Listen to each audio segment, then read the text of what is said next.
Dubai के शेख समंदर में 5 किलोमीटर तक फैला एक ऐसा आइलैंड बनवा रहे थे जिसके हर विला के बाहर प्राइवेट बीच मौजूद होगा।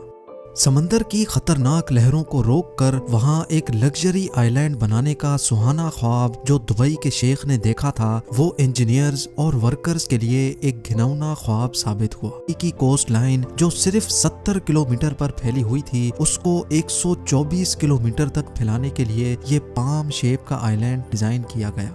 इस पाम शेप के आइलैंड को समंदर की लहरों से बचाने के लिए इंजीनियर्स ने जब एक आउटर वॉल बनाने का फैसला किया तो उसके लिए 99 लाख टन पत्थर अरेंज कहां से किए गए।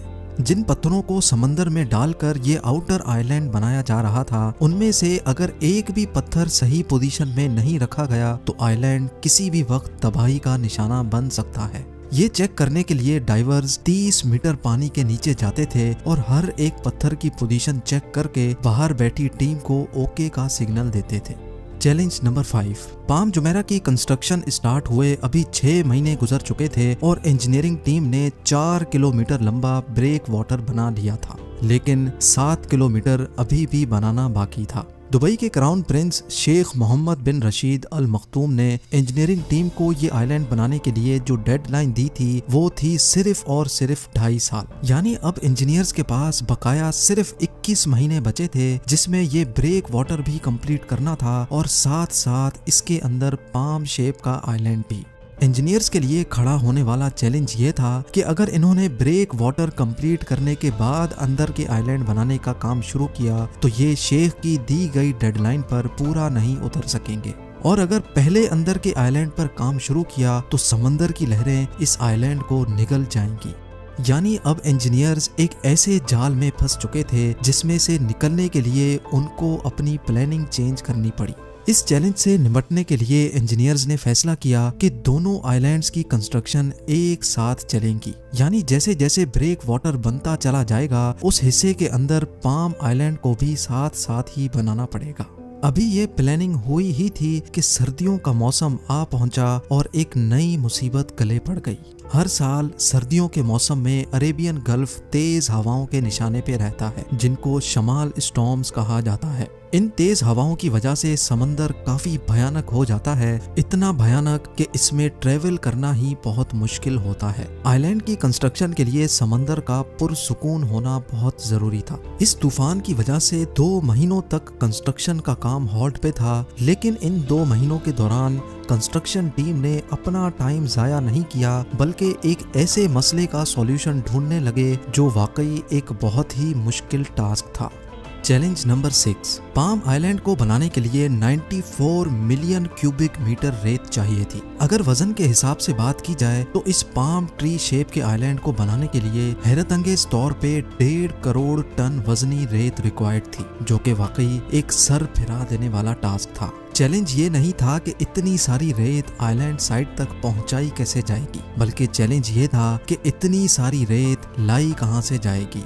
अगर आप ये समझ रहे हैं कि ये रेत दुबई के रेगिस्तान से उठाई जाएगी तो आपका अंदाजा बिल्कुल गलत है। दुबई के रेगिस्तान में बेशक इतनी रेत है कि उसकी कोई लिमिट नहीं, लेकिन ये रेत बहुत ही बारीक है जिसको अगर पानी में डाला गया तो वो पानी में मिक्स हो जाएगी। यानी इंजीनियर्स को एक ऐसी रेत चाहिए थी जो पानी में मिक्स भी ना हो और जिससे आइलैंड मजबूती से खड़ा भी रहे। रिसर्च के बाद मालूम पड़ा कि इस काम को अंजाम देने के लिए जो रेत चाहिए थी वो समंदर के बॉटम से ही मिलेगी। कंस्ट्रक्शन साइट से 10 किलोमीटर दूर समंदर में एक ऐसा पॉइंट तलाश किया गया जहां बॉटम पर इतनी ज्यादा रेत थी जो इस आइलैंड को बनाने में पूरी पड़ सकती है। समंदर के बॉटम से ये रेत निकालने के लिए ड्रेजर का इस्तेमाल किया गया, जो रेत को सक करके अपने टैंक में भर लेता था। सिर्फ 1 घंटे में ये ड्रेजर 8000 टन वजनी रेत अपने टैंक में भर लेता था और फिर कंस्ट्रक्शन साइट पर आकर ये रेत स्प्रे कर दी जाती थी। इस पूरे प्रोसेस को रेन बोइंग कहा जाता है।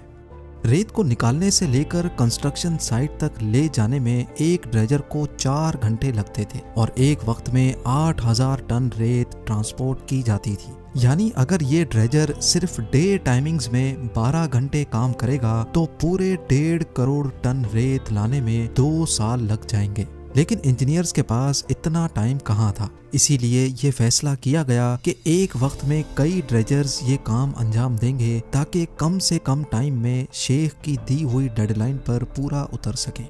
Challenge number 7, palm tree shape के आइलैंड को रेन बोइंग के जरिए से बनाना इतना आसान भी नहीं था। इस पूरे प्रोजेक्ट में सिर्फ एक लाइन सीधी थी, बाकी सारी लाइंस कर्व्ड शेप में थी और खास तौर पे ट्री का ये कॉम्प्लिकेटेड शेप इंजीनियर्स के लिए काफी मुश्किलात खड़ी कर रहा था। ड्रेजर समंदर में रेत स्प्रे तो कर रहा था और आहिस्ता आहिस्ता आइलैंड का कुछ हिस्सा समंदर के ऊपर भी आ चुका था, लेकिन अब जानना यह था कि जो शेप ये लोग बनाना चाह रहे थे वो वाकई बन भी रही है कि नहीं।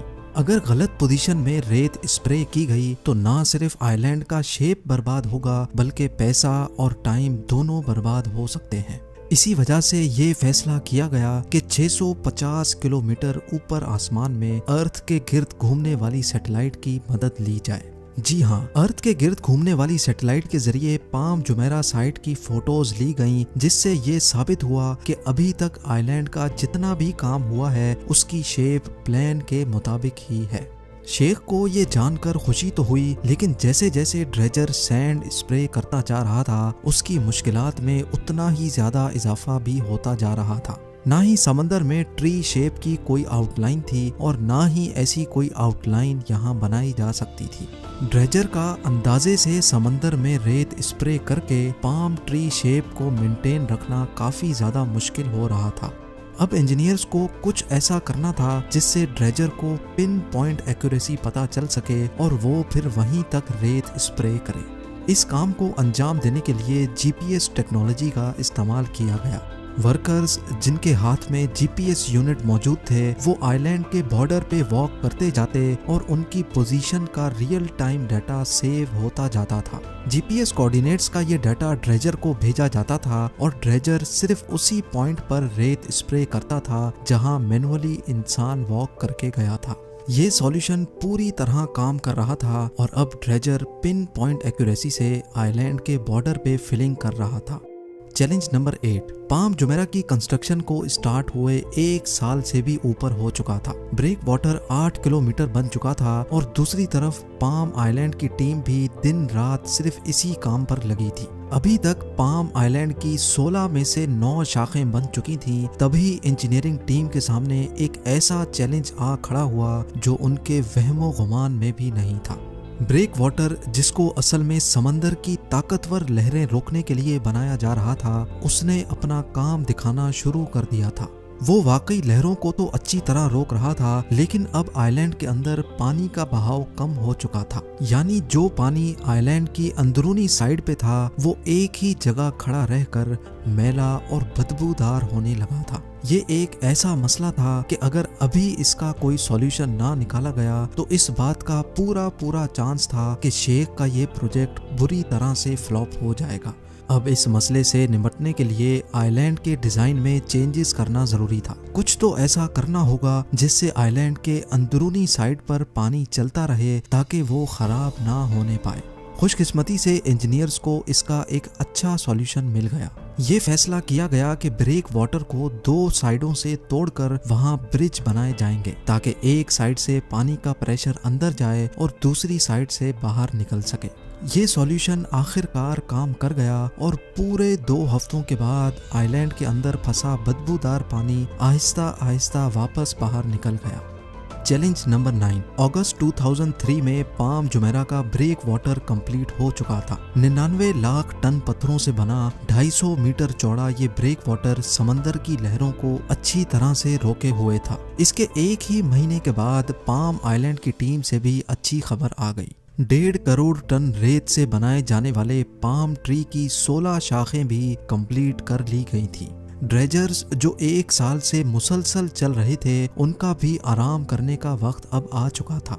इंजीनियरिंग टीम ने वक्त से पहले ही हैरत अंगेज तौर पे पूरा आइलैंड कंप्लीट कर लिया था और अब इस पर विलाज, शॉपिंग मॉल्स और होटल्स बनाने की बारी थी। लेकिन मसले ऐसे थे जो किसी भी सूरत में इंजीनियरिंग टीम की जान नहीं छोड़ रहे थे। अब एंड टाइम पर एक ऐसा चैलेंज आ खड़ा हुआ जिसने पूरे आइलैंड के लिए खतरा पैदा कर दिया था। जो रेत डालकर पाम ट्री का शेप बनाया गया था वो रेत अभी भी लूज थी। वक्त के साथ साथ रेत कॉम्पैक्ट हो रही थी और आइलैंड के कई हिस्से वापस पानी में जाना शुरू हो चुके थे। शेख के सपने के मुताबिक इस आइलैंड पर मेटल रोड्स और हजारों बिल्डिंग्स बनना थी, लेकिन उसके लिए जरूरी ये था कि आइलैंड की रेत बिल्कुल ठोस हो। ये मसला पूरी इंजीनियरिंग टीम के गले में आ चुका था और इसी वजह से सारा काम एक बार फिर से हॉल्ट हो गया। इस मसले का जल्द अज जल्द सॉल्यूशन निकालना बहुत जरूरी था, क्योंकि ये वो पॉइंट था जब पूरी दुनिया की नजरें इसी प्रोजेक्ट पर टिकी थी और इस आइलैंड की वजह से दुबई के शेख की इज्जत दांव पर लगी थी। इस मसले के अलावा एक और मसला भी था। दुबई अपनी जियोग्राफिकल लोकेशन के हिसाब से वैसे ही अर्थक्वेक जोन के करीब है और अगर यहाँ कोई अर्थक्वेक आया तो इसके इंतहाई खौफनाक नताइज हो सकते हैं। पाम आइलैंड की रेत जो पहले ही कॉम्पैक्ट नहीं थी, अर्थक्वेक के सिर्फ एक ही झटके से ये पूरा आइलैंड ऐसे ही खत्म हो सकता था जैसे इस पॉट में पड़ी रेत पानी के अंदर जा रही है। इस मसले का सिर्फ एक ही सॉल्यूशन था कि आइलैंड की रेत को 12 मीटर की गहराई तक कॉम्पैक्ट किया जाए, जबकि नॉर्मल रोड रोलर सिर्फ 6 मीटर की गहराई तक रेत को प्रेस कर सकता है। अब था लिहाजा अब इस तरह के 2.5 लाख से भी ज्यादा सुराख करके 5 किलोमीटर तक फैले पूरे पाम आइलैंड को ठोस बना लिया गया। जिस आइलैंड को बनाने में 7 साल का वक्त लगना था, 40,000 वर्कर्स की मदद से इसको सिर्फ 3 सालों में ही कंप्लीट करके एक नया वर्ल्ड रिकॉर्ड बना लिया गया। जनवरी 2009 में सारी बिल्डिंग्स बनाने के बाद पहली बार पाम जुमेरा पब्लिक के लिए ओपन कर दिया गया। उम्मीद है वीडियो भी आप लोग भरपूर लाइक और शेयर करेंगे। आप लोगों के प्यार भरे कमेंट्स का बेहद शुक्रिया। मिलते हैं अगली शानदार वीडियो में।